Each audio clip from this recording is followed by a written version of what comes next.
디도서 2장 11절에서부터 15절까지 하나님의 소유된 백성. 오늘 우리가 배우게 될 말씀은 그리스도인의 신분에 관한 것입니다. 그리스도인이 가지고 있는 신분에 대한 명칭은 참으로 다양합니다. 제일 먼저 그리스도인에게는 하나님의 백성과 자녀라는 명칭이 있습니다. 또한 성도요, 신자라는 명칭이 있기도 합니다. 성경에 보면 그리스도인들을 가리켜 택하신 족속이요, 왕같은 제사장이요, 거룩한 나라요, 그의 소유가 된 백성이라고 선언하고 있습니다. 이처럼 그리스도인에 대한 신분의 명칭은 참으로 다양하다고 할 수 있습니다. 오늘 본문에서는 이 중에서 백성이라는 명칭이 등장합니다. 본문 14절을 보시기 바랍니다. 그가 우리를 대신하여 자신을 주심은 모든 불법에서 우리를 속량하시고 우리를 깨끗하게 하사 선한 일을 열심히 하는 자기 백성이 되게 하려 하심이라. 14절 마지막에 보니까 예수 그리스도를 믿는 사람들을 가리켜 백성이라는 표현을 쓰고 있습니다. 여기서 보면 그냥 백성이 아니라 자기 백성이라고 하고 있습니다. 예전 개역 한글 성경에는 친백성이라고 표현되어 있습니다. 어떤 목사님은 자기 백성이라는 말 속에는 하나님의 은혜와 사랑, 관심과 돌보심에 둘러싸여 살아가고 있는 존재라는 의미가 포함되어 있다라고 풀어 설명하기도 했습니다.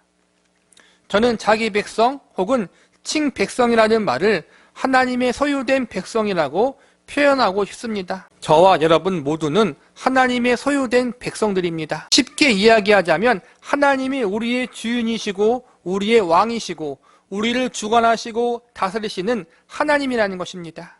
우리의 주인이요 왕이신 하나님께서는 예수 그리스도를 통하여 저와 여러분을 자기의 소유된 백성으로 삼으셨습니다. 그리고 이 구원의 은혜를 베푸신 하나님께서는 저와 여러분의 삶 속에 한이없는 은혜와 사랑을 부어주고 계십니다. 이러한 사실을 믿으십니까? 저와 여러분이 하나님의 한이없는 은혜와 사랑 그리고 관심과 돌보심에 둘러싸여 살아가고 있는 동귀한 존재들임을 믿으시기 바랍니다. 오늘 본문에는 우리가 이처럼 하나님의 소유된 자기 백성이 되는 과정 가운데 어떠한 사건이 있었는지, 하나님이 어떠한 일을 행하셨는지에 대한 가르침이 기록되어 있습니다. 우리는 본문 말씀을 통해서 오늘 하나님이 저와 여러분을 자기 백성, 하나님의 소유된 백성으로 택하여 주시기 위해서 어떠한 일을 행하셨는지, 그리고 그 일을 행하신 목적이 무엇인지에 대해서 살펴보는 시간을 가져보도록 하겠습니다. 첫 번째로 하나님이 우리를 자기 백성, 하나님의 소유된 백성으로 택하기 위하여 구원의 예수님을 이 땅에 보내셨습니다. 하나님의 자기 백성, 하나님의 소유된 백성이 되는 길은 예수님을 믿고 영접하는 것입니다. 예수님을 믿는다라는 말 속에는 예수님이 우리를 위해서 이루신 십자가의 대속의 은혜와 공로가 나의 모든 죄를 용서해주고 구원받은 주의 백성이 되게 하기에 충분하다는 사실을 믿는다는 의미가 포함되어 있습니다. 다시 말하자면 예수님이 이루신 십자가의 사건과 부활의 사건이 저와 여러분을 하나님의 자녀와 백성으로 만들기에 부족함이 없는 사건, 가장 완벽한 유일한 사건임을 믿는 것입니다. 이것이 바로 우리가 말하는 복음의 내용입니다.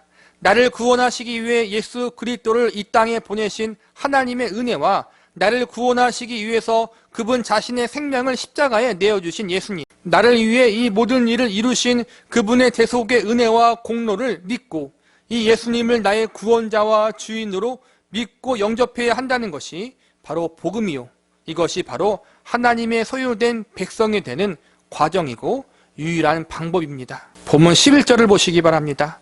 모든 사람에게 구원을 주시는 하나님의 은혜가 나타나, 여기서 보면 모든 사람에게 주시는 하나님의 은혜가 나타났다고 선언하고 있습니다. 이 말씀은 예수님이 이루신 구속의 사건을 이야기하고 있습니다.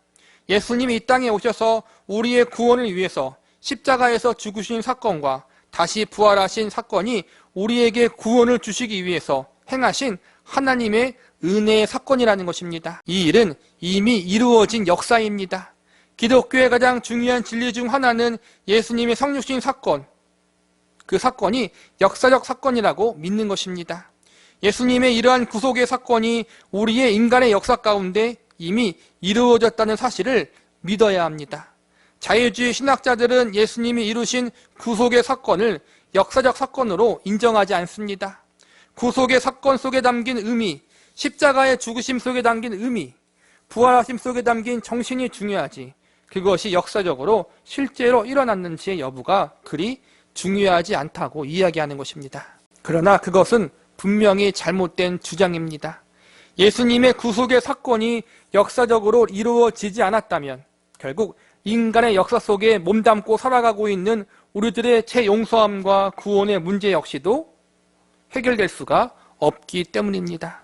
사도 바울은 11절의 말씀을 통해 분명히 디도를 향해 그리고 모든 교회와 성도를 향해서 선언합니다. 예수님이 이루신 구속의 사건은 역사적 사건이요 우리의 구원을 위해 하나님이 행하신 은혜의 사건이다. 모든 사람에게 구원을 주시는 예수 그리스도의 대속의 은혜가 우리들이 살고 있는 이 인간의 역사 속에서 나타났다. 이 사실을 반드시 믿고 확신하시기 바랍니다.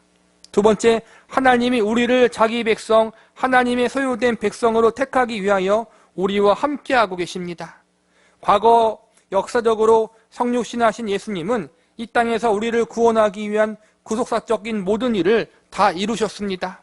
그분의 십자가에서의 죽으심은 우리의 모든 죄와 허물을 사하기 위한 구속의 사건이었고 죽은 지 3일 만에 다시 살아나신 부활의 사건은 우리가 하나님의 의로운 백성으로 다시 태어나게 하는 대속의 사건이었습니다. 그런데 이것이 끝이 아닙니다. 성육신하신 예수님이 이루신 구속의 은혜, 대속의 공로는 과거의 역사 속에만 있는 것이 아니라 오늘 현재를 살아가고 있는 모든 하나님의 백성들에게 계속해서 이어지고 있고 계속해서 역사하고 있습니다. 과거에 일어난 예수님의 구속사적인 역사가 오늘을 살아가는 우리에게도 적용되어지고 또 우리의 삶을 붙들고 인도하고 있다는 것입니다. 쉽게 말하면 과거 우리를 구원하시기 위해 성육신하신 예수님이 오늘날 성령님을 통해 구원받은 당신의 백성과 자녀들의 삶을 지도하고 인도하고 계시다는 것입니다. 본문 12절을 보시기 바랍니다.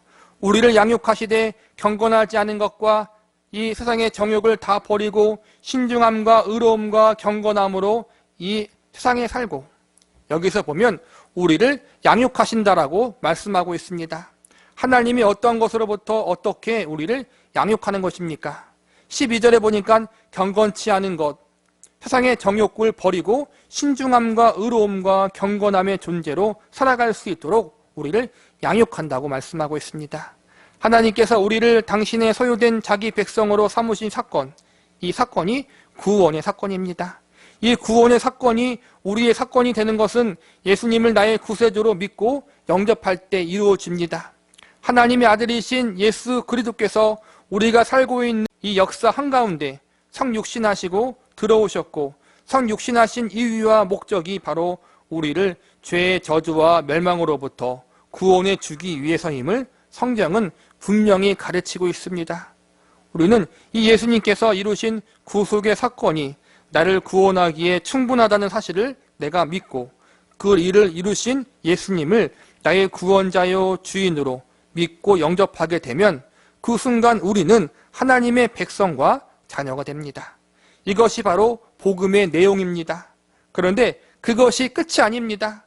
이제 하나님의 백성과 자녀가 되었으니 그 신분에 맞게 하나님의 백성과 자녀라는 이름에 걸맞는 존재가 되도록 하나님이 우리를 돌보시는 일을 하시는데, 이것을 가리켜 12절의 말씀처럼 하나님이 우리를 양육하신다라고 표현할 수 있는 것입니다. 하나님의 양육은 예수님의 피와 생명으로 구원한 주의 백성들이 경건치 않고 세상의 정욕에 물들지 않도록 그들이 신중함과 의로움과 경건함의 자녀들이 되도록 성령님을 통하여 지도하시고 인도하시고 섭리하는 모든 과정을 의미합니다. 우리는 이것을 성화의 과정이라고 부를 수 있습니다. 좀 더 쉽게 말하자면 예수님을 닮아가는 존재, 성령의 열매를 맺어가는 존재로 우리를 연단하시고 훈련하시고 다듬어 가시는 작업을 우리들의 인생 가운데 허락하시는데, 그것이 하나님의 양육이라고 할 수 있는 것입니다. 우리는 예수님을 구주로 믿고 영접한 그 순간부터 하나님의 소유된 자기 백성들이 되었습니다. 그러나 아직 완성되어진 것이 아닙니다. 하나님의 백성이 되었지만 하나님의 백성다워지는 삶을 살아가기 위해서 우리는 계속 완성되어지고 있는 과정에 있는 사람들입니다. 우리가 아직 죄인 되었을 때 우리에게 구원의 은혜를 베풀어 주신 하나님께서 우리가 예수님을 닮아가는 존재로 성숙할 수 있도록 성화의 은혜를 베풀어 주신다는 사실을 믿으시기 바랍니다. 성령 하나님을 통해 성도의 삶 속에 친히 찾아오셔서 우리를 연단시키시고 훈련시키시며 우리를 다듬어 가시는 일을 진행하십니다. 복받는 것이 전부이고 능력받는 것이 전부인 줄 알았던 내가 이제 오직 하나님 한 분만으로 만족할 줄 아는 믿음의 사람으로 변화되어지는 일을 하나님이 시행하십니다. 내 뜻과 내 생각을 고집하던 내가 이제 하나님의 뜻과 그분의 말씀 앞에 내 자신을 기쁘게 순복할 줄 아는 순종의 사람으로 새롭게 태어나는 일을 진행하신다는 것입니다. 빌립보서 1장 6절을 보면 이렇게 가르치고 있습니다.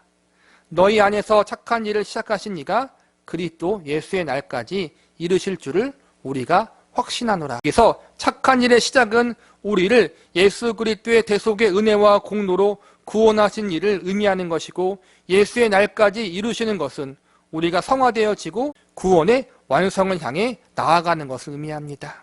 즉 성화적인 부분을 이야기하는 것입니다. 이 모든 일을 하나님이 예수님을 통해서 확보하셨고 성령님을 성도 안에 내주케 하심으로 성도의 일평생 가운데 그렇게 되도록 역사하시고 섭리하시고 지도하신다는 것입니다. 이 말씀이 저와 여러분을 향한 하나님의 뜻이요 약속임을 믿으시기 바랍니다. 세 번째, 하나님이 우리를 자기 백성, 하나님의 소유된 백성으로 택하기 위해서 재림의 예수님을 이 땅에 다시 보내실 것입니다. 본문 13절을 보시기 바랍니다. 복스러운 소망과 우리의 크신 하나님 구주 예수 그리스도의 영광이 나타나심을 기다리게 하셨으니, 13절에서 예수님을 가리켜 하나님의 구주라고 선언하고 있습니다. 즉 예수님이 하나님과 동등된 분이심을 이야기하고 있는 것입니다. 11절이 과거 역사적으로 일어난 예수 그리스도의 구속의 사건이고, 12절은 현재 우리의 삶에서 일어나고 있는 하나님이 성령님을 통해 이루시는 성화의 역사들을 이야기하고 있습니다. 이어지는 13절은 미래에 일어날 예수 그리스도의 재림의 사건에 대한 말씀입니다. 13절에 보니까 복스러운 소망이라고 말하고 있는데 이것은 재림에 대한 소망을 이야기하는 것입니다. 구주 예수 그리스도의 영광이 나타나심이라는 말은 예수님이 역사의 마지막 날 이 땅에 재림하실 사건을 이야기하는 것입니다. 사도 바울이 예수님의 재림의 사건을 성도에게 있어서 복스러운 소망이라고 이야기하는 내용을 우리는 주목해서 봐야 합니다. 예수님의 재림은 이 땅의 사람들에게 있어서 두 가지 서로 다른 반응을 가져오게 될 것입니다. 하나는 두려움의 심판이요, 하나는 복스러운 소망입니다. 복음을 거절하고 하나님의 은혜를 거부한 사람들, 예수님을 자신들의 구주로 믿기를 싫어하는 사람들에게는 예수님의 심판이 두려움의 심판이 될 것입니다. 그러나 복음을 듣고 하나님의 은혜를 의지하고 예수님을 자신들의 구주로 믿고 영접한 사람들에게는 예수님의 재림이 기쁨과 즐거움이요 가장 복스러운 소망이 될 것입니다. 유명한 사람이 우리 집에 방문한다고 한다면 우리는 잔뜩 기대하며 그 사람이 오기 전부터 부지런히 집을 청소하고 정돈할 것입니다. 특별히 우리들이 아주 좋아하고 존경하는 사람이 방문한다면 우리는 설레는 마음으로 그 사람을 맞을 준비를 하고 기다릴 것입니다. 사람이 사람을 기다리며 맞이하는 준비도 이렇게 하거든. 하물며 예수님이 이 땅에 오신다면, 그래서 우리를 만나신다면 우리는 어떤 모습으로 그날을 기다리며 준비해야겠습니까? 12절의 말씀처럼 경건하지 않은 것과 세상의 정욕을 버리고 신중함과 의로움과 경건함으로 우리들의 인생을 준비하며 살아야 하지 않겠습니까? 감사한 것은 하나님께서 내가 너희를 구원했으니 나머지는 너희가 알아서 해, 이렇게 하지 않으셨다는 것입니다. 왜입니까? 우리 스스로의 힘으로 우리의 노력만으로 예수님을 맞을 준비를 온전히 감당할 수 없다는 사실을 하나님이 알고 계셨기 때문입니다. 그래서 하나님이 우리의 인생 속에 직접 개입하셔서 우리가 예수님을 맞을 준비를 할 수 있도록 믿음으로 양육하는 일을 쉬지 않고 행하시는 것입니다. 이를 위해서 성령님을 구원받은 성도들 안에 내주하게 하사 끊임없이 성도들의 인생을 간섭하게 하십니다. 나를 구원하신 하나님이 나를 지도하시고 인도하시며 주님 날아가는 그날까지 오르될 삶을 붙들고 있다는 사실에 감사와 찬양을 올려드리는 저와 여러분이 되시기를 바랍니다. 말씀을 마무리하겠습니다. 오늘 사도 바울이 그리스도인들을 하나님의 소유된 자기 백성이라고 부르며 그들에게 하나님의 구속의 역사와 성화의 은혜와 종말의 소망에 대한 이야기를 하는 것은 결국 이러한 역사와 은혜와 소망을 소유한 우리들의 신분을 기억하라는 의미입니다.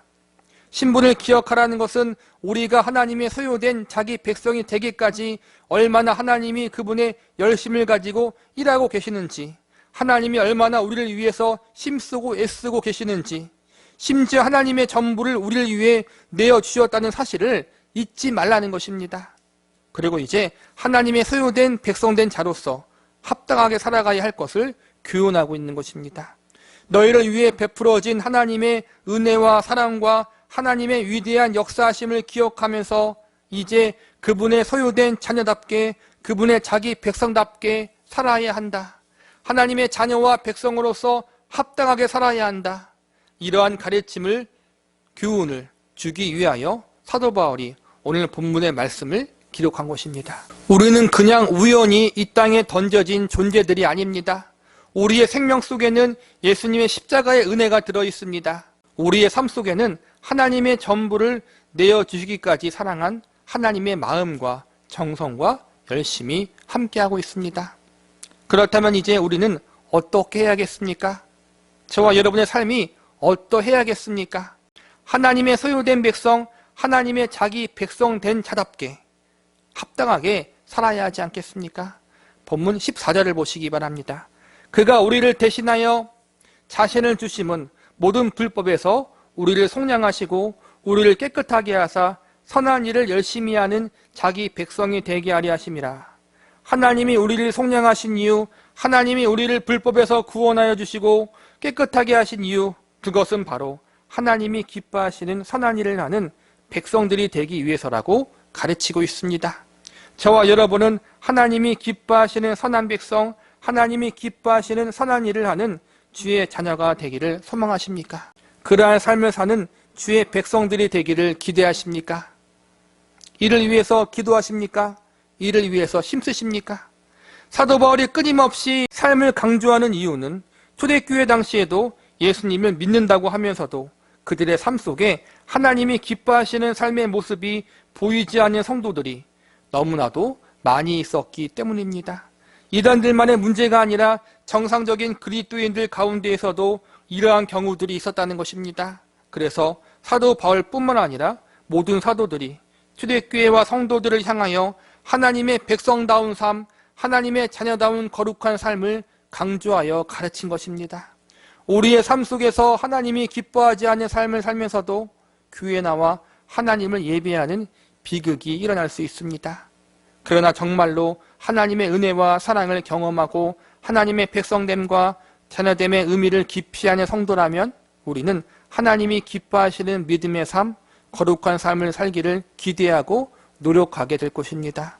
물론 계속해서 반복해서 말씀드리지만 우리 스스로 이 모든 일을 감당할 수는 없습니다.